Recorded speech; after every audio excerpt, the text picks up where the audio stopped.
ఎందుకంటే వచ్చేటప్పుడే వెహికల్లనే అయిపోయిండు అని చెప్పి చెప్పిండ్రు. ఇక వాళ్ళు డిక్లేర్ చేయాలి అఫీషియల్గా, లేకపోతే పెద్ద పెద్ద ఆఫీసర్లు చాలా మంది ఉన్నారు ఇక్కడ చూసినా కదా, వచ్చినప్పుడు మంత్రి కూడా వచ్చిపోయింది కదా. సో అది చెప్పలేకనే ఆయన ఇక్కడికి వెళ్ళి పారిపోయిండు ఇదానికి వచ్చి. కానీ చూసినట్టు ఉండాలి కదా ప్రజాప్రభుత్వం, మళ్ళీ రేపు పొద్దుగాల చెప్పాలి కదా, మేము అవసరం అయితే బాడీ కార్డు కూడా వచ్చి చూసిపోయినాం అని చెప్పాలి కదా. నాకు తెలిసి అయితే ఇప్పటికే అయిపోయింది ఇదంతా.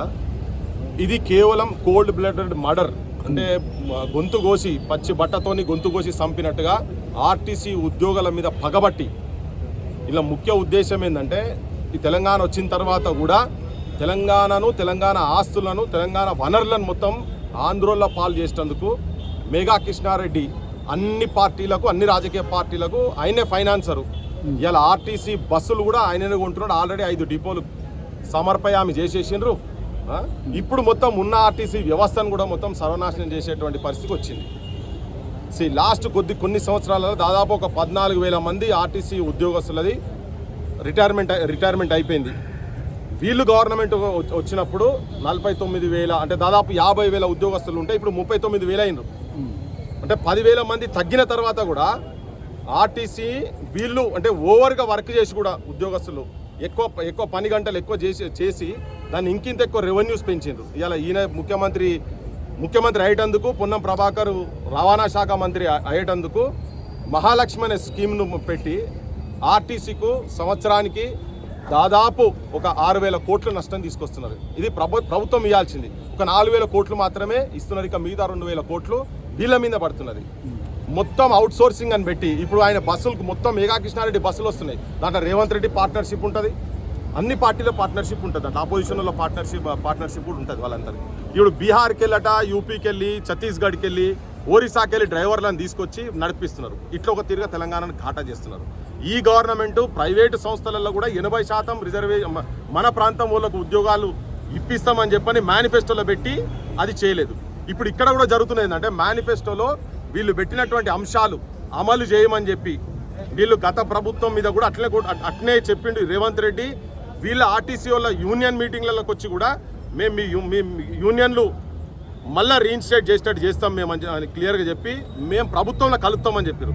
పక్క రాష్ట్రం ఆంధ్రప్రదేశ్లో ఏమో కలిపారు, ఇక్కడ మాత్రం కలపలేదు. కలపకపోగా దీన్ని మొత్తం నిర్వీర్యం చేసి డైరెక్ట్ తీసుకుపోయి బంగారు తెలంగాణగా బంగారుపల్లెంలో తీసుకుపోయి ఆంధ్ర పెట్టుబడిదారుల చేతులలో పెట్టి దాంట్లో వీళ్ళు వాటాలు తీసుకునేటువంటి ప్రయత్నం తెలంగాణ రాజకీయ నాయకులు చేస్తున్నది స్పష్టంగా అర్థమైపోయింది, తేలిపోయింది. ఈరోజు చర్చలు చేయమంటే చర్చలు చేసేది లేదన్నట్టుగా అరే 40 రోజుల ముందు వీళ్ళు సమ్మె నోటీస్ ఇచ్చారు. బై March 15కు సమ్మె నోటీస్ ఇచ్చిండ్రు. వీళ్ళ లోపల కొద్దిగా నన్ను ఎక్కడన్నా వీళ్ళు మనుషులు, వీళ్ళ మానవత్వం ఉన్నది. ఆర్టీసీ వాళ్ళు ఏబట్టి అధికారంలోకి వచ్చేందుకు వాళ్ళ పాత్ర ఉన్నదని కనుక ఏమని అనుకునేది ఉంటే, గత ప్రభుత్వం ఉన్నప్పుడు 35 మంది చచ్చిపోయారు కదా, వాళ్ళు కూడా చర్చలు చేయలేదు కదా. 50 రోజుల పైన వాళ్ళు కూడా సమ్మె అప్పుడు కూడా చేశారు కదా.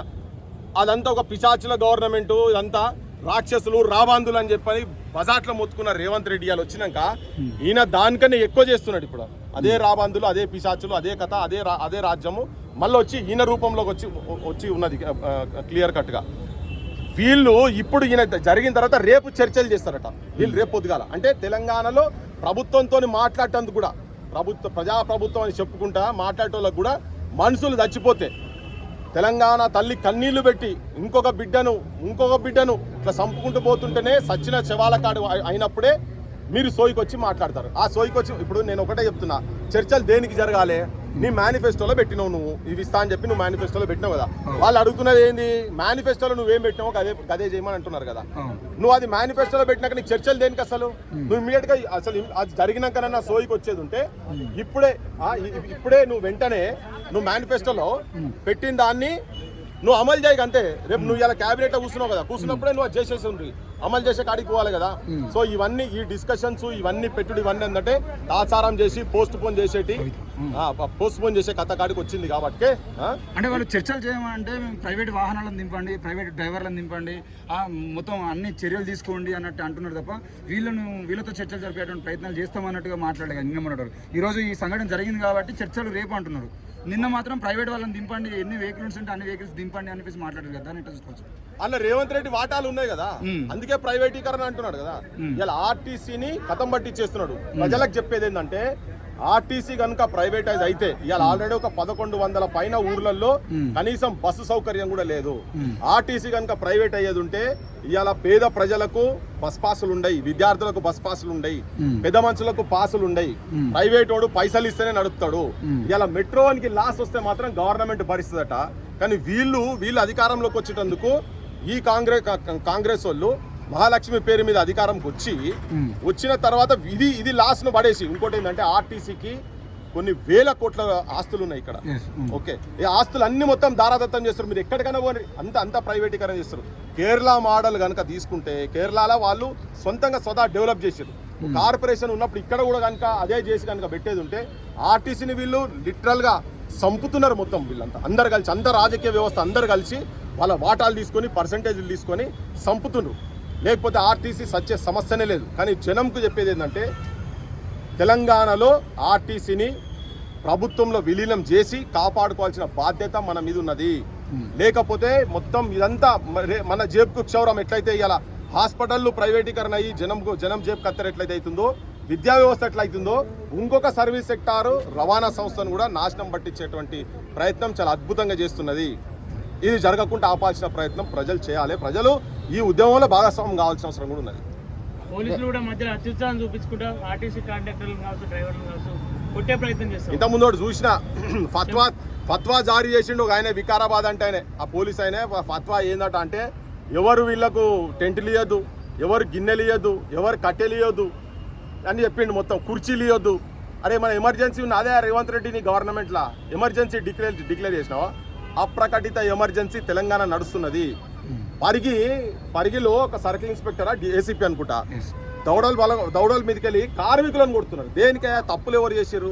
కొడితే రేవంత్ రెడ్డిని చెంప వలగొట్టని పోయి, మీకు అది ఉంటే సాహసం ఉంటే, అరే నువ్వు మేనిఫెస్టోలో పెట్టినావు కదరా భయ్, మేనిఫెస్టోలో పెట్టి నువ్వు అయితే అమలు చేయని చెప్పని గని దగ్గర పోయినా మీ దగ్గర ఏమైనా ప్రతాపం ఉండేది. ఈ నిస్సహాయిలో మీద ఎందుకు పడుతున్నారు? వాళ్ళు అడుగుతున్నది పే స్కేల్. ఇలా మొత్తం బయట అంతా పిరమైపోయింది కదా. 2 పే స్కేల్ డ్యూ ఉన్నాయి. వాళ్ళ పైసలు వాళ్ళకి ఇరిపోయి వాళ్ళ దాని మీద ఈ శవాల మీద రాజకీయాలు చేసుడు ఎక్కడిది? వాళ్ళు అడుగుతున్నది ప్రతి ఒక్క డిమాండ్, ఆర్టీసీ వాళ్ళు అడుగుతున్నది జెన్యూన్ డిమాండ్. ఎంత ఘోరం, అంతా అవుట్ సోర్సింగ్ చేసేసి శ్రమ దోపిడీ జరుగుతూ ఉన్నది. ఎప్పుడో బ్రిటిష్ కాలంలో చూసినాం కదా శ్రమ దోపిడీ, ఇప్పుడు మళ్ళీ అదే శ్రమ దోపిడీ జరుగుతున్నది. సో ఆర్టీసీ వాళ్ళకు ముఖ్యంగా నేను ఆర్టీసీ కార్మికులకు నేను విజ్ఞప్తి చేస్తున్నా ఏంటంటే మీరు అధైర్యపడకండి.